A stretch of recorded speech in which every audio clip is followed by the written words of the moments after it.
మన ప్రస్తుత సమాజంలో శారీరక సంబంధాలు అనేవి చాలా కామన్ అయిపోయాయి. పెళ్లి కాని యువకుల నుంచి పెళ్ళై పిల్లలున్న వారు కూడా ప్రస్తుతం శారీరక సంబంధాలు పెట్టుకుంటున్నారు. యువకులు శారీరక సంబంధం కోసం అన్నట్లు రిలేషన్షిప్స్ మెయింటైన్ చేస్తున్నారు.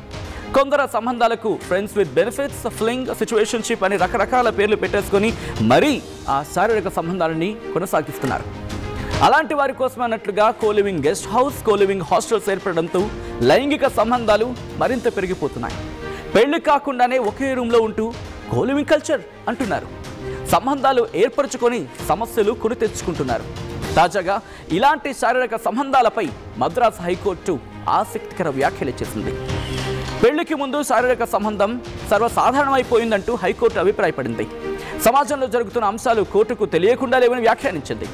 9 ఏళ్లు లైంగిక సంబంధంలో ఉన్నాక తనతో పెళ్లికి నిరాకరించాడంటూ యువకుడిపై ఓ యువతి ఫిర్యాదు చేసింది. దీనికి సంబంధించిన కేసులో కోర్టు తన అభిప్రాయం చెప్పుకొచ్చింది. తిరునెల్వేలికి చెందిన దేవా విజయ్ అనే యువకుడిపై ఓ యువతి వడియూరు పోలీస్ స్టేషన్లో కంప్లైంట్ చేసింది. ఇద్దరం కాలేజీలో ప్రేమించుకున్నామని చెప్పుకొచ్చింది. ఆ కంప్లైంట్లో పెళ్లి చేసుకుంటానని విజయ్ 9 ఏళ్లు తనతో లైంగిక సంబంధంలో ఉన్నట్లు చెప్పుకొచ్చింది.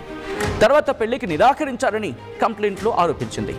ఈ మేరకు పోలీసులు తనపై నమోదు చేసిన కేసును కొట్టేయాలంటూ విజయ్ కోర్టులో పిటిషన్ దాఖలు చేశాడు.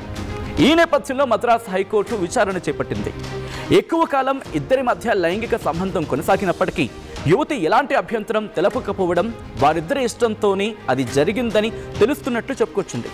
పెళ్లి చేసుకుంటానని చెప్పి విజయ్ మోసం చేశాడు అనడానికి ఎలాంటి ఆధారాలు లేవని తేల్చి చెప్పింది.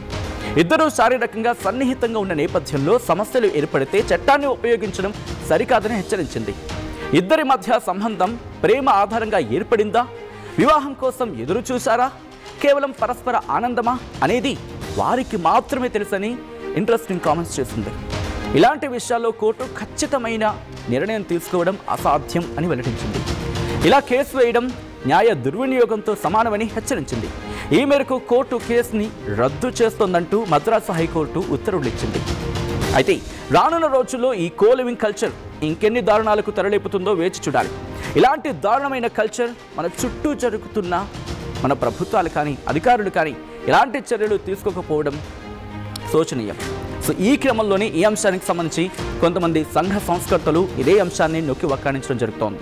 ఇలా జరుగుతూ ఉంటే ప్రభుత్వం కానీ అధికారులు కానీ ఎటువంటి చర్యలు తీసుకోకపోవడం ఎంతవరకు సమంజసం అంటూ వాళ్ళు ఆరోపించడం జరుగుతోంది. Local to global news at your finger tips. మీ చేతిలో ఒక ఆయుధం. Download Raw TV app. Media legend Ravi Prakash is back.